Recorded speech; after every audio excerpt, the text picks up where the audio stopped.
I want to preface this video by saying that I personally do not find Six of Crows problematic. Please don't kill me. There are things that I read on Goodreads that made me think that I should bring this discussion to BookTube, especially because I think I personally cannot weigh in on some of the things that they were talking about. Also, I annoyed Reed with Cindy on whether or not I should make this video, and she said yes. And y'all know how much I love Cindy. Y'all, I just watched Cindy's video, and I can't. So here we are! Backstory on how this video happened. When I make my 30-second book, whatever the fucks, I like to go on Goodreads and look at the summary and reviews just to kind of help me with how I'm scripting my videos. They're very scripted because they have to be 30 seconds. So it's me sitting here with my iPad literally on my lap with the stopwatch on one side and my Google Docs script on the other, because trying to say things in 30 seconds is very, very difficult for me, because I am someone who will literally hold my roommate hostage for half an hour crying over Jackson and April in Grey's Anatomy. So I need to be able to formulate my words into something somewhat coherent, which, as you can tell, is already not happening here. When I go and make the summaries, I like to go, after I'm done writing mine, just to go and see, hey, what's the official summary? Is mine a carbon copy of that? Is mine missing something that it's mentioned that's really important? Is mine too formal? Should I throw more of my personality into it? Because if you've seen some of the earliest summaries I've done, which I haven't done very many of them, but the earlier summaries, I am very quiet, I'm stiff, the writings that I've done is very formal, and it feels so weird to watch them. So, some point around An Absolutely Remarkable Thing, I was like, yeah, fuck it. Let's just give the entire mess to YouTube. Why the fuck not? So, y'all get this yelling. Welcome to the shit show.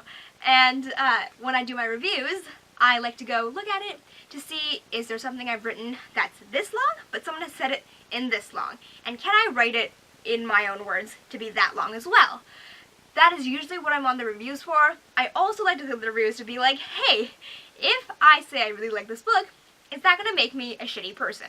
Is there something like, for example, like, maybe there's really shitty mental health rep in a book that I really enjoy, and it's really problematic. It's kind of like stigmatization that this community has been going on for ages.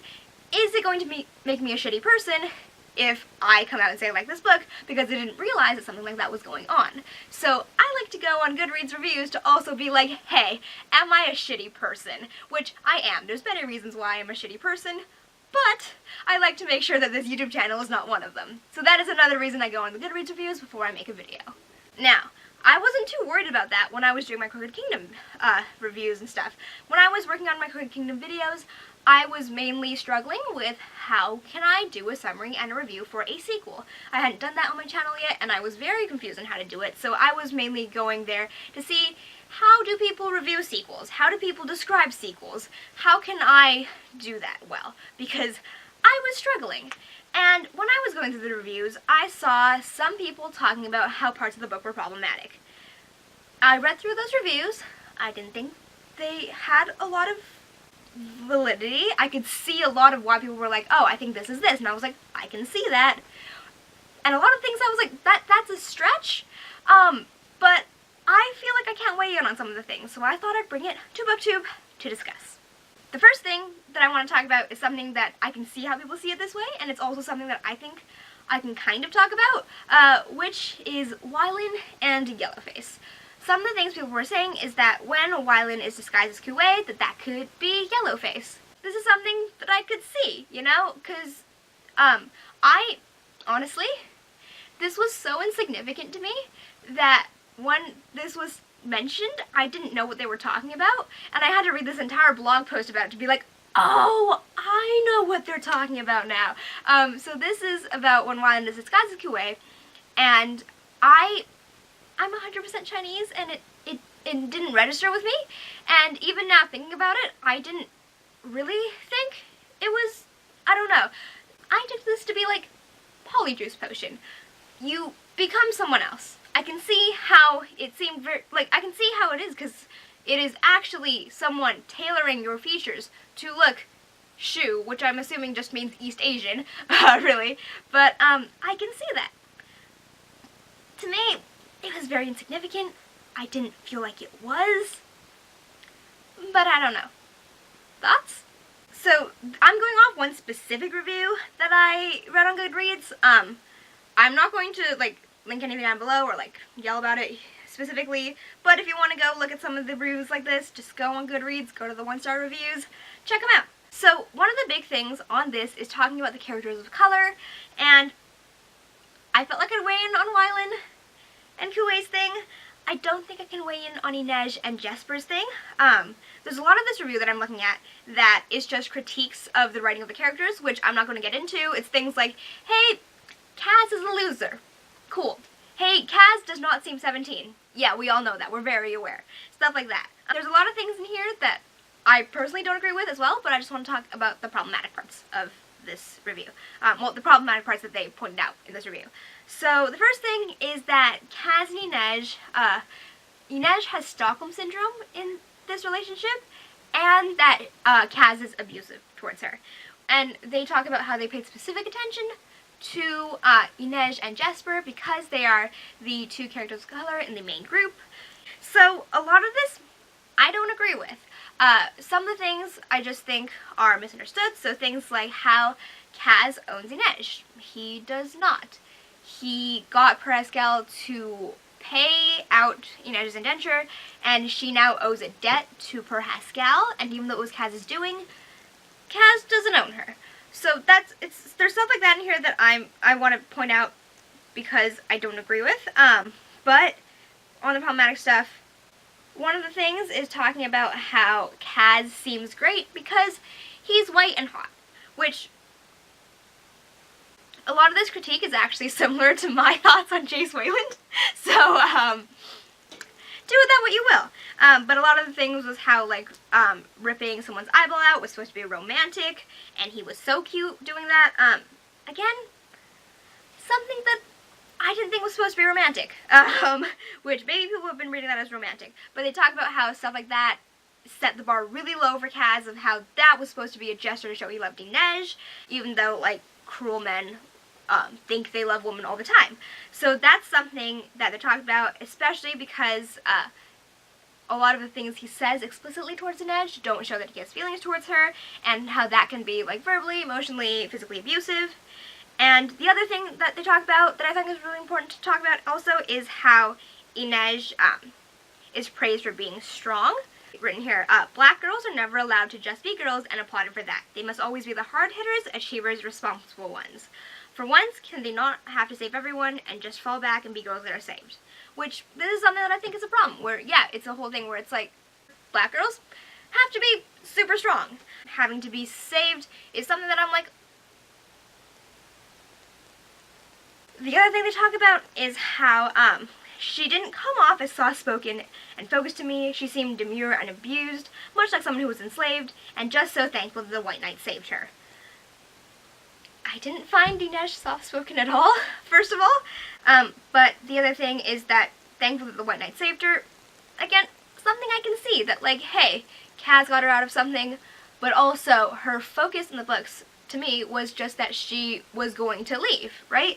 So, again, something I don't agree with, but something I can see why it's thought to be that way. Again, I think a lot of this is a bit of a stretch, or things that have been misread, but I can see why they're thought that way. I still don't see the abusive relationship and Stockholm Syndrome part of it. Inej set boundaries, and she doesn't belong to him and is not enslaved by him, so things I can see, things that I really can't.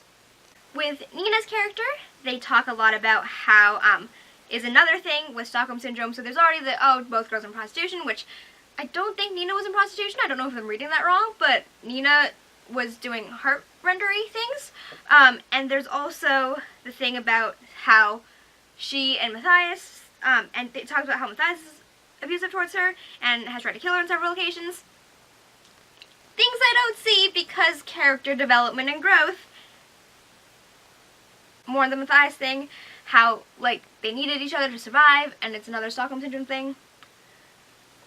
Again, things I don't see. what are your thoughts? Finally, Jesper. This is the one that oh, there's so much about this one.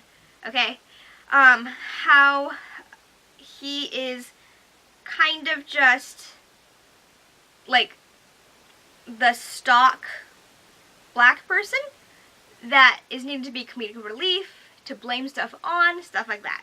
And that white guy, aka Kaz, makes sure he knows he's the reason that everything fucked up and he's a fuck up. This is something that I honestly don't think I can weigh in on. I didn't see Jesper's character like that. I love Jesper's character. But this is something they've pointed out, and I don't think I can weigh in on this. The other thing is how the white boys are like, they are smart, they can get people out of situations, and Jesper likes to gamble, he's not quick-witted, and also on the trend of making black males gay, bisexual, stuff like that, and how, like, making the gay black boy in love with the cute and smart and rich white boy. Again, things I can't weigh in. I'm a bi and Chinese Canadian girl. I'm not a black gay man.